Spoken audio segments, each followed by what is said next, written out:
Kraken obviously want good players, as any team would want. In the Vegas expansion draft, the Bruins or the Golden Knights got Colin Miller. That was their pick from the Bruins. There's a few guys we have on our radars who the Kraken will probably take a crack at. I look forward to their first season. Yeah. Yes, I look forward to their first season too. Quips. All those little quips. So, briefly go over who you think that the Kraken will take and who the Bruins could end up having to leave exposed. Yeah, I think, well, you look at, if we do like the 7-3-1, goalie situation is a little bit tougher, right? Because you don't really know if, Rask and Halak free agents, then is it you just protect, Vladar? Is that kind of the guy you look at? If they sign Rask, because I think Rask is I assume Rask is either going to be back or he's not going to be playing. I don't think he really wants to go anywhere else. So the goalie situation is tough because let's say if you exposed a guy like Vladar, that could be a guy that Seattle might be intrigued in, but I think you looked at some of the obvious candidates. If you're the Bruins, you'd want Seattle to take, a John Moore or a guy like that, a guy who's under contract who maybe you could pitch to a regular expansion team like, hey, here's a veteran guy. He can play 18 plus minutes a night. He just doesn't have a spot on this team. That'd be what the Bruins would love to have happen. I don't think it's going to happen. You kind of look across the landscape of the league too. Seattle's similar to Vegas is about to rob a whole bunch of different teams because especially now with the market like this, again, I think we're in agreement that there's not going to be any jump in the cap next year, right? I think it's going to be a pretty stagnant market again. You're going to have teams that are just so desperate to get like money freed up that they're probably going to be exposing like top 6 guys. Well, Tyler Johnson, if this was this offseason, Tyler Johnson would have been exposed. Exactly. Or him or Cologne or any of these guys. Like teams are, I think now, even if you're losing a legitimately good player, if you're freeing up $5-6 million against the cap, you're going to have a lot of these guys available for the Kraken. And if they have all this, extra capital, they're going to take a few of these guys, right? So, Seattle's poised to have a similar to Vegas, which you would wonder why like they haven't amended some of those rules yet for these expansion draft teams because like they seem very, very favorable. You're going to probably see another Kraken team that's probably going to be pretty solid crew their first year in. But you look at it from the Bruins perspective, again, I think the narrative for the longest time was, if Krug's back, then Grzelcyk's going to be the goner, which would make a lot of sense for a team like Seattle to bring in a guy like that. But even with Krug gone and Grzelcyk locked up, and you probably don't have to worry that much about the decor, you're probably still losing an impact forward at the very least. I mean, all right, let's go through like the 7 forwards. So you have to protect guys. It's part of the provisions, right? So you have to protect guys who have no movement clauses. So Bergeron is a lock, which even if he didn't have a no movement clause, he's not going We're going to expose Bergeron. There we go. Yeah. David Passanak, who does not have a no movement clause until the previous year. However, David Pastrnak's not going anywhere either. Marchand not going anywhere either. Charlie Coyle also has a no movement clause, so he's not going anywhere. But again, they're not, after signing him to that contract, what his role should be going forward, especially with, you don't really know what's going on with David Krejci. Coyle's not going anywhere either. After that, you're probably looking at Debrusk, who I think we're just going to assume is back, probably on a bridge deal, I would assume. But I mean, he's not going to Carolina for Jake Gardiner. Yeah, hopefully not. But again, he's a guy who at the very least is going to get you probably 20 goals. And as much as he's knocked for consistency problems, he's still a guy I think you can pencil in for that baseline of production. And again, he's a few bounces away from being a 25, potentially 30-goal scorer. So I don't think the Bruins have given up a guy like him, especially for free, especially considering that I don't think his new contract's really going to break the bank anyway.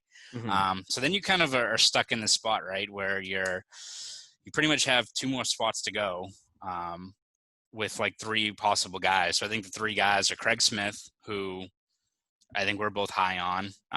He's a guy who should do well kind of wherever they put him next year. You know, the ideal situation would be he'd be with Coyle probably on that 3rd line, but my expectation is he's going to get a lot of top 6 looks, especially to start the year, right, with Pastrnak and Marchand both out.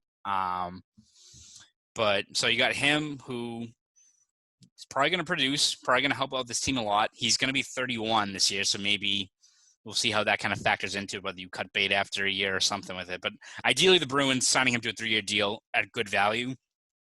You don't want to give a guy like him up. So you got him. You've got Andre Kasha, who's a restricted free agent after next year. Is going to be turning 25, I think, pretty soon, if not by the end of at least this upcoming year. We all kind of know the book on Kasha. The metrics, fantastic. Needs to actually start finishing more, but sounds like a few other players on the Bruins. Yeah, exactly. Which is going to be the other guy we talk about. But at least you look at Kasha, right, and how he played with Krejci, even if the production wasn't there. David Krejci looked like he at least had a competent winger on his line again. And I think with a full training camp, if he's healthy, I wouldn't be surprised if Kasha is a productive middle six forward for this team next year. I mean, he could be a 20-goal scorer if he stays healthy.